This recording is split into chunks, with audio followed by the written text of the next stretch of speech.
Have you ever looked up at the night sky and wondered if you could actually travel to those distant points of light? What if I told you that right now, as you're watching this video, there are over 5,600 confirmed worlds orbiting other stars, and we've discovered 94 new ones just in the first half of 2025 alone? These aren't just numbers on a page. These are actual planets, some potentially harboring oceans, atmospheres, maybe even life. But here's the question that keeps scientists and dreamers alike awake at night. How long would it actually take us to reach them? The answer might surprise you, humble you, and perhaps inspire you in ways you never expected. Today, we're embarking on an incredible journey through space and time, exploring not just the mind-bending distances to exoplanets, but what it would really mean for humanity to reach them. We'll discover why the closest alien world would take thousands of years to reach with our current technology, explore the revolutionary propulsion concepts that could slash that time to mere decades, and confront the profound questions about our place in the universe. If you're enjoying this cosmic adventure, go ahead and give it a like. It really helps us create more content like this. So buckle up, because we're about to push the boundaries of human imagination and engineering to their absolute limits. Section 1. The Cosmic Neighborhood Next Door. Let's start our journey at the closest possible destination, Proxima Centauri b, an Earth-sized world orbiting our nearest stellar neighbor.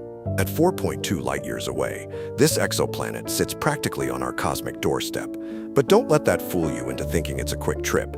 To put this in perspective, 4.2 light-years equals about 25 trillion miles.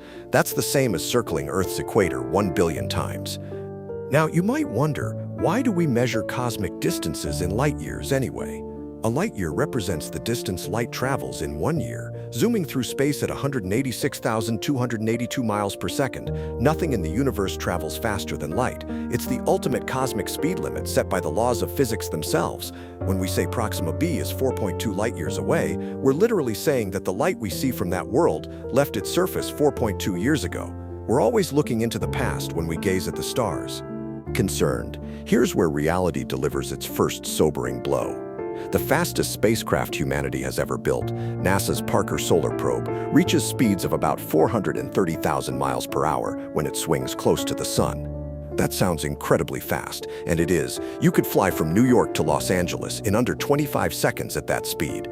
But even at this breakneck pace, reaching Proxima Centauri b would take approximately 6,560 years. To put that in perspective, that's longer than all of recorded human history. Can you imagine launching a mission knowing that 260 generations would live and die before it reached its destination? This is the fundamental challenge of interstellar travel. The universe is so vast that even our nearest neighbors are almost incomprehensibly far away. But as we'll see, humanity's ingenuity might have some surprising solutions up its sleeve. While we contemplate these cosmic distances, the universe of known exoplanets continues to expand dramatically. Just in the first 7 months of 2025, astronomers have confirmed 94 new worlds, adding to a total of over 5,600 known exoplanets. Each discovery reshapes our understanding of planetary systems and brings new destinations into focus. These discoveries come from a variety of detection methods. The transit method, where we spot planets as they pass in front of their host stars, has been particularly successful. NASA's TESS satellite continues to scan the sky, identifying candidate worlds that ground-based telescopes then confirm. The radial velocity method detects the subtle wobble of stars caused by orbiting planets, while direct imaging and gravitational microlensing reveal worlds we might otherwise miss. But what kinds of worlds are we finding out there? The diversity is staggering. We've discovered hot Jupiters, massive gas giants that orbit their stars in just days, their atmospheres reaching temperatures that would melt lead. We've found super-Earths, rocky worlds larger than our planet but smaller than Neptune, existing in a size range completely absent from our solar system. And perhaps most tantalizing, we've identified numerous planets in their star's habitable zone, that Goldilocks region where liquid water could exist on the surface. Take the TRAPPIST-1 system, for example, located 40 light-years away. This remarkable system contains 7 Earth-sized planets, with 3 residing in the habitable zone. At our Parker Solar Probe speeds, reaching TRAPPIST-1 would take about 65,000 years, but the scientific payoff could be extraordinary. Imagine studying not just one potentially habitable world, but 3 in the same system. Concerned, the challenge multiplies as we look further out. Kepler 452b, sometimes called Earth's cousin, orbits a sun-like star 1,400 light-years away. That journey would take 2.3 million years with our current technology. And the recently discovered K2 2016 BLG 0005LB, the most distant confirmed exoplanet at 17,000 light-years, we're talking about a journey lasting 28 million years, longer than the time since the extinction of the dinosaurs.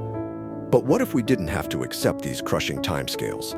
Scientists and engineers around the world are working on revolutionary propulsion concepts that could dramatically reduce travel times to the stars.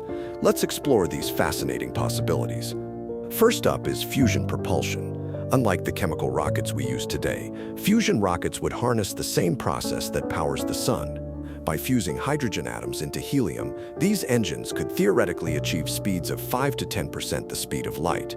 At 10% light speed, that journey to Proxima Centauri b drops from 6,560 years to just 42 years, within a human lifetime.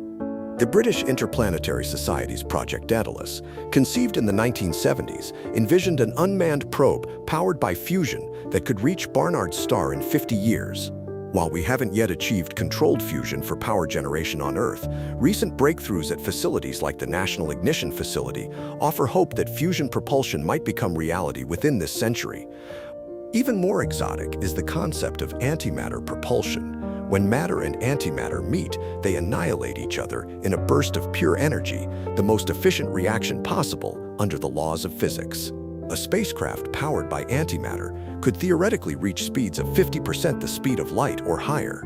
The catch: we can currently only produce antimatter in tiny quantities at enormous cost.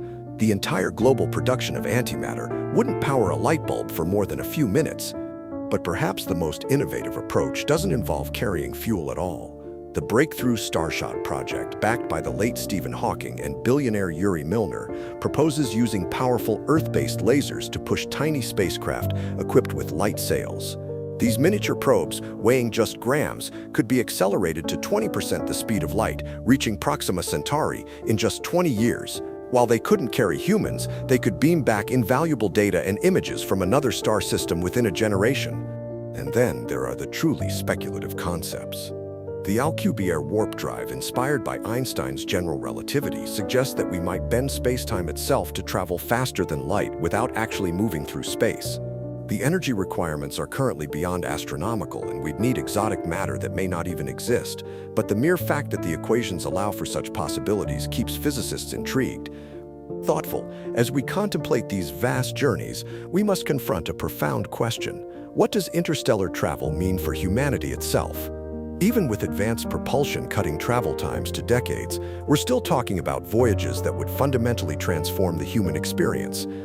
Consider the psychological challenges. Astronauts on the International Space Station, merely 250 miles above Earth, roughly the distance from Las Vegas to Phoenix, sometimes struggle with isolation after 6 months. How would human minds cope with decades in the void between stars, watching Earth shrink to an invisible point of light? The crew that arrives at Proxima Centauri b wouldn't be the same people who left Earth. They'd be shaped by a lifetime spent in artificial environments, their entire existence defined by the journey. Then there's the biological consideration. In the zero gravity of space, human bodies deteriorate, bones lose density, muscles atrophy, and radiation exposure increases cancer risk. While rotating spacecraft could simulate gravity and advanced shielding might protect against radiation, we're essentially asking human bodies to endure conditions they never evolved to handle. Would the humans who finally set foot on an exoplanet still be fully human, as we understand the term today? Moved, perhaps most poignantly, interstellar travelers would experience the ultimate separation from home. Messages from Earth would take years to arrive. A conversation with loved ones would span decades. The crew would watch Earth's news with the strange detachment of historians, seeing elections, innovations, and cultural shifts that had already become history by the time the signals reached them. They would be the loneliest humans in existence, yet also the greatest pioneers our species has ever known. But maybe that's not the only way. Generation ships, vast spacecraft designed to support multiple generations during the journey, offer another path. Imagine a ship large enough to house thousands, with forests, farms, and entire ecosystems. Children would be born, live their entire lives, and die during the voyage, never knowing Earth except through stories and recordings. It's a sobering thought. Entire civilizations existing between the stars, their cultures evolving in ways we can't predict. Given these monumental challenges, you might wonder, why should we even attempt to reach the stars? The answer lies not just in scientific curiosity, but in something fundamental to human nature itself. Throughout history, humanity has been defined by exploration, from the first humans leaving Africa to spread across the globe, to Polynesian navigators crossing vast Pacific distances by reading stars and waves, to astronauts taking those first tentative steps on the moon. We are a species that pushes boundaries. The urge to see what lies beyond the horizon is written into our DNA. But there are practical reasons too. Earth won't remain habitable forever. In about 1 billion years, the sun's increasing luminosity will trigger a runaway greenhouse effect, boiling away our oceans. Long before that, asteroid impacts, supervolcanic eruptions, or human-caused catastrophes could threaten our survival. Establishing self-sustaining colonies on exoplanets would be the ultimate insurance policy for our species and the incredible tapestry of Earth life we might bring with us. Consider what we might find on these distant worlds. The discovery of even microbial life would revolutionize our understanding of biology and our place in the universe. Complex life would raise profound questions about consciousness, intelligence, and the nature of life itself. And if we found evidence of past or present civilizations, that would be the most transformative discovery in human history.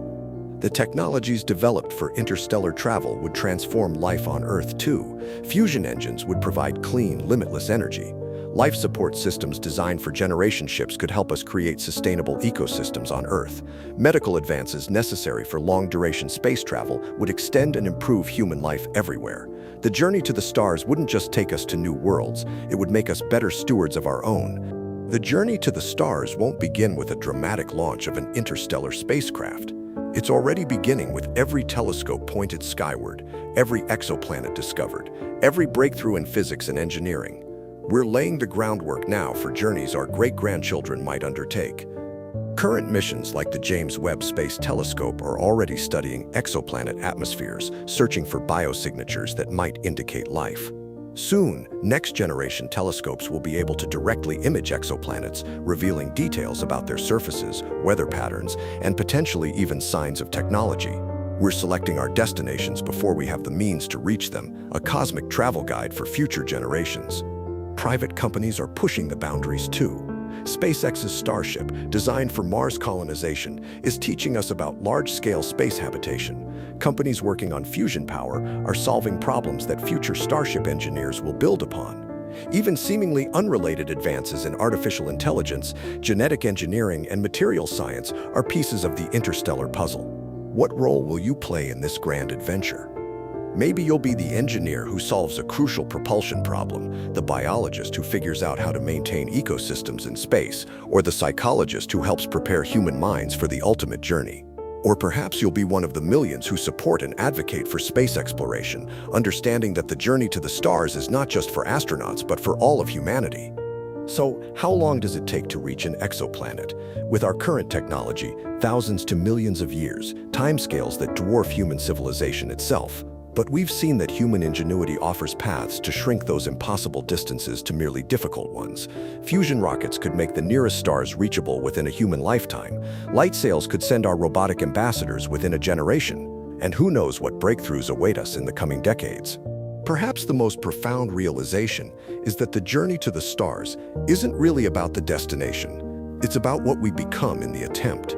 Every challenge we overcome, every technology we develop, every limitation we transcend makes us more capable as a species.